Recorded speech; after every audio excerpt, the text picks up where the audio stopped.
नमस्कार दोस्तों, stock market studies में फिर से एक बार आपको स्वागत है। तो आज मैं बात करने वाला हूँ दिग्गज एक कंपनी के बारे में। ऑटो कंपनी के नाम आते ही सबसे पहले बहुत सारे दिग्गज कंपनी के नाम आ जाते हैं। टाटा मोटर्स और एचआर मोटर और भी देखिए स्कॉट। तो बहुत सारे जो हेवी व्हीकल बनाते हैं मतलब जो बसेस और ट्रक्स बनाते हैं, इस टाइप कंपनी के नाम आ जाते हैं। तो उसी के साथ और एक जबरदस्त कंपनी है, वो है अशोक लेलैंड।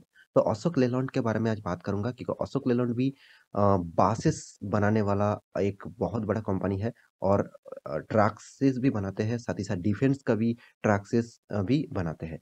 तो अशोक लेलैंड अभी फिलहाल के लिए बहुत अच्छा खासा काम कर रहे हैं और फ्यूचर के लिए इलेक्ट्रिक मतलब इलेक्ट्रिक जो बसेस है उसके ऊपर भी बहुत जोर-शोर से काम कर रहा है। आपको मैं पहले एक बार वीडियो बना के दिया था कि बेंगलुरु में 100 से भी ज़्यादा बसेस का 800 से भी ज़्यादा बसेस का टोटल प्रोजेक्ट उसको मिला था। तो उसके ऊपर मैं वीडियो अलग अलग अब करके आपको बना दिया था। मैं देखिए आपको इस तरीके से वीडियो आपको हमेशा क्यों दिखाता रहता हूँ क्योंकि इसका मतलब है कौन-सा कंपनी में क्या चल रहा है, कौन-सा कंपनी के अंदर क्या चल रहा है, उसके बारे में हमेशा अपडेट आपके पास रहेंगे, तो आप कोई भी स्टॉक में कभी भी निवेश कर सकते हैं और कभी भी प्रॉफिट बुकिंग कर सकते हैं। देखिए, आप कहेंगे सर मैं इस कंपनी में अभी बाय कर लेता हूँ, कब इसका प्रॉफिट में यहाँ से मतलब कितना जाने के बाद मैं प्रॉफिट बुक करूँ? देखिए, कितना प्रॉफिट आपको चाहिए, आपका कितना परसेंटेज चाहिए, उसके हिसाब से आप निकाल लेना। देखिए, मैं हमेशा कोई भी स्टॉक में निवेश करने के बाद मिनिमम उस स्टॉक में जब तक फंड मेरा 100% नहीं हो जाता मतलब 2 गुना नहीं हो जाता तब तक मैं इस कंपनी के ऊपर मतलब बने रहता हूँ। हाँ, मुझे ये नहीं है कि कोई भी स्टॉक में मुझे लॉस नहीं चल रहा है। बहुत सारे कंपनी में लॉस भी चल रहा है ब मगर ज़्यादातर कंपनी मतलब 10 से करीबन देखा जाए तो 7 कंपनीज़ मुझे अच्छा खासा प्रॉफिट दे रहा है। 3-4 कंपनी मुझे अभी फिलहाल के लिए लॉसेस दे रहा है। हाँ, वो कंपनी भी अच्छा खासा प्रॉफ़िट देगा। हाँ, उसमें कुछ पेनी स्टॉक भी है, जिसमें मैं छोटा-छोटा निवेश करके रखा हूँ, वहाँ पे भी लॉस चल रहा है। वहाँ पे मुझे लॉस भी हो जाए, पूरा फंड चला भी जाए, कोई भी प्रॉब्लम नहीं आएगा, क्योंकि उस कंपनी में मैं ज़्यादा निवेश नहीं करता हूँ, छोटा-मोटा निवेश करके रखता हूँ। तो आज मैं अशोक लेलैंड के बारे में बात करूँगा। तो अशोक लेलैंड से एक ब्रेकिंग न्यूज़ आ चुके हैं, साथ ही साथ कंपनी ने क्वार्टर 3 का रिज़ल्ट भी यहाँ पे पब्लिश किया है। सारे के सारे इन्फॉर्मेशन एक-एक करके दिखाऊँगा, तो वीडियो को लास्ट तक देखना, तभी आपको सारे डिटेल्स क्लियर हो जाएगा। तो चलो, सबसे पहले कंपनी का जो डेली बेसिस जो डिलीवरी उठाया जा रहा है, मतलब इस कंपनी में कितना डिलीवरी उठाया जा रहा है, कितना लोग निवेश कर रहे हैं इस कंपनी के ऊपर, उसके एक अंदाज़ा आपको पहले दे देता हूँ। तो यहाँ पे मैं एक वेबसाइट के ऊपर आ चुका हूँ, तो इस वेबसाइट में आपको सारे के सारे इन्फॉर्मेशन देखने को मिलेगा। आप देख सकते हैं 11 फरवरी, 10 फरवरी मतलब मार्केट जब क्लोजिंग हुआ था, उस दिन में 30% तक डिलीवरी उठाया गया था।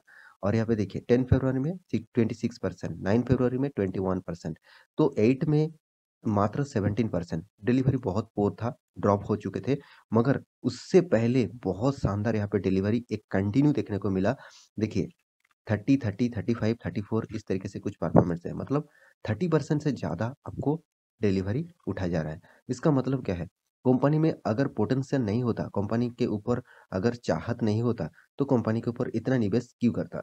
तो एक चीज़ आपको इसी डिलीवरी रिपोर्ट क्यों दिखा रहा हूँ, इसका कारण है, कंपनी में किस तरीके से परफॉर्मेंस चल रहा है, उसके अंदाज़ा एक आपको लग जाएगा। और एक चीज़ इस कंपनी के बारे में भी दिखाऊँगा, वो है कंपनी का शेयर होल्डिंग पैटर्न। तो शेयर होल्डिंग पैटर्न के बारे में बात करूँ तो यहाँ पे आप देख सकते हैं कंपनी का जो शेयर होल्डिंग पैटर्न है, वो भी तो यहाँ पे देख सकते हैं कंपनी का जो प्रोमोटर के पास कितना होल्डिंग है। प्रोमोटर कितना होल्ड करके रखा 51% तक होल्डिंग प्रोमोटर के पास है।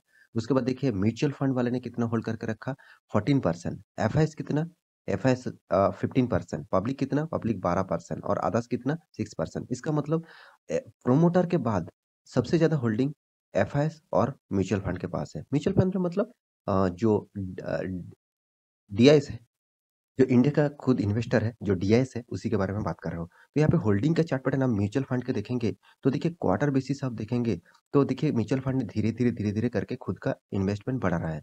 साथ ही साथ एफआईएस के भी माल देखेंगे, तो देखिए थोड़ा-सा अप्स एंड डाउन लेकर एक साइड बेसिस पैटर्न में उन्होंने इन्वेस्ट करके रखा। तो यही चीज़ आपको हमेशा देखना चाहिए।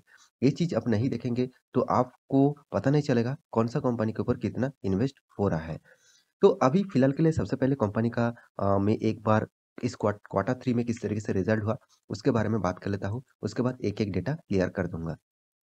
तो यहाँ पे रिज़ल्ट के ऊपर आ चुका हूँ। रिज़ल्ट ऑब्वियसली करोड़ों में है।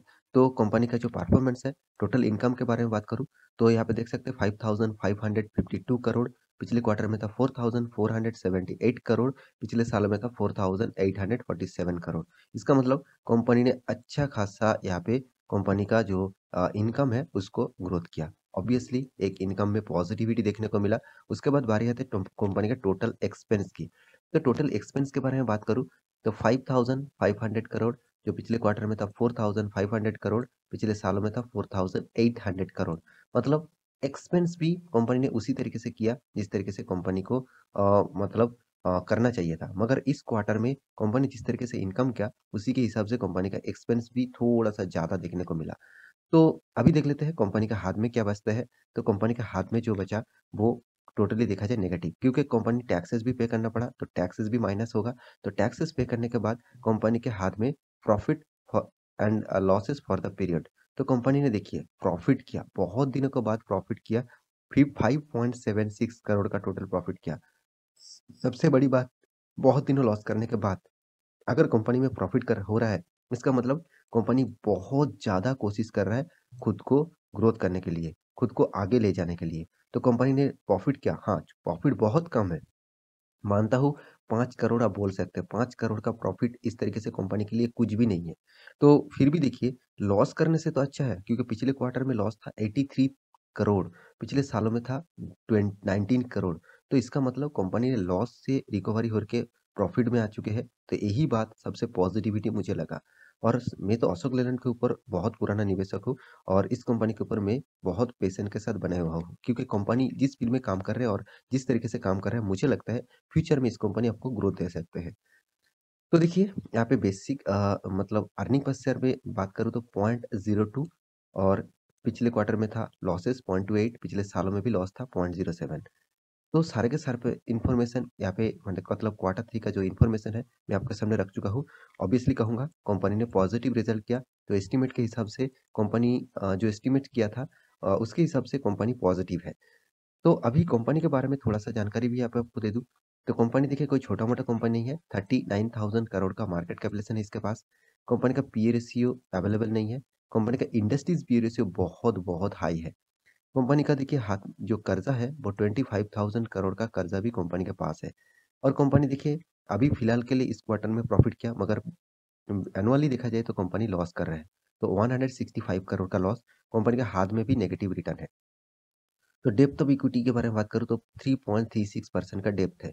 मतलब कंपनी जितना भी इनकम करे उसको कर्जा चुकाते-चुकाते ही पैसा चला जा रहा है।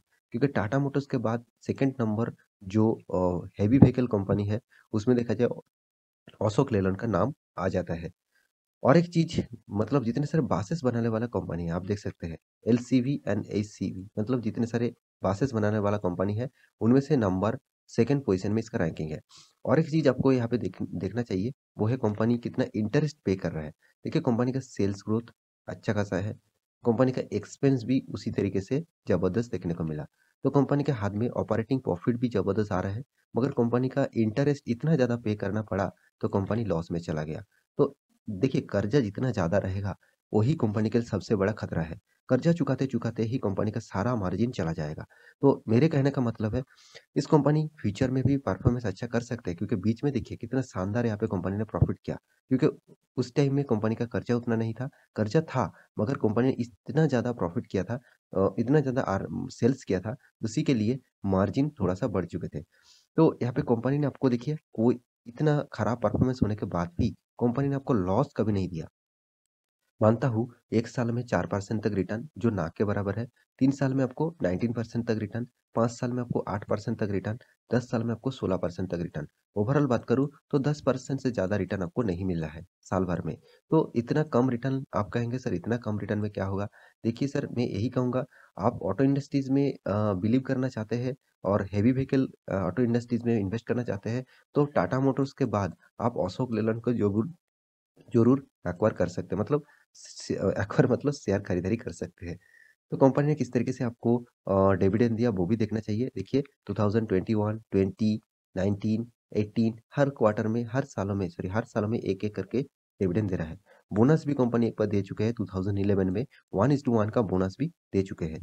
और अभी सारे के सारे इन्फॉर्मेशन आपको दिखा चुका हूँ, शेयर होल्डिंग पैटर्न भी तो पहले मैं आपको दिखा चुका हूँ। तो ज़्यादातर यहाँ पे देखिए प्रोमोटर के बाद एफआईएस और डीआईएस ने माल उठा के रखा। डीआईएस कौन है? Mutual fund. कि कौन सा म्यूचुअल फंड आप देख सकते हैं। देखिए, लाइफ इंश्योरेंस कॉर्पोरेशन, वो यहाँ पे एलआईसी भी यहाँ पे माल उठा के रखा। यहाँ पे देखिए इन्विस्को, वो भी माल उठा के रखा। एचडीएफसी लाइफ, वो भी माल उठा के रखा। आईसीआईसीआई प्रूडेंशियल, वो भी माल उठा के रखा। मोतीलाल ओसवाल, वो भी यहाँ पे माल उठा के रखा। मतलब जितने सारे म्यूचुअल फंड कंपनी है दिग्गज, वो भी यहाँ पे माल उठा के रखा है। इसका मतलब क्या है? कंपनी में निवेश करना चाहते हैं, हर कोई निवेश करना चाहता है क्योंकि उसको इस कंपनी से प्रॉफिट ज़रूर मिल रहा है। तो इस कंपनी का चार्ट पैटर्न में अब डायरेक्ट आपको मैक्सिमम चार्ट पैटर्न दिखा दूँ, देखिए शानदार चार्ट पैटर्न था। मगर 2018 के बाद हर ऑटो सेक्टर के दुनिया में बहुत बड़ा एक खराब सिचुएशन चल रहा था, तो इसीलिए बहुत बड़ा गिरावट हुआ। उसके बाद देखिए फिर से धीरे-धीरे करके खुद को अप ट्रेंड में लेके जा रहा है। तो मेरे हिसाब से इस कंपनी को बने रहेंगे तो आपको अच्छा खासा फ़ायदा मिल सकता है। तो बाकी आप निवेशक है तो आपको आपके लिए भी यही चीज़ रहेगा, आप थोड़ा-सा स्टडी करिए इसके ऊपर, उसके बाद निवेश करने के लिए सोचिए। तो आशा करता हूँ सारी जानकारी आपको मिल चुका है। मेरा वीडियो अच्छा लगा तो लाइक करना, दोस्तों के साथ शेयर करना और चैनल को सब्सक्राइब भी करना। मिलते हैं नया स्टॉक लेके, तब तक के लिए अच्छे से रहिए, अपना ख्याल रखिए।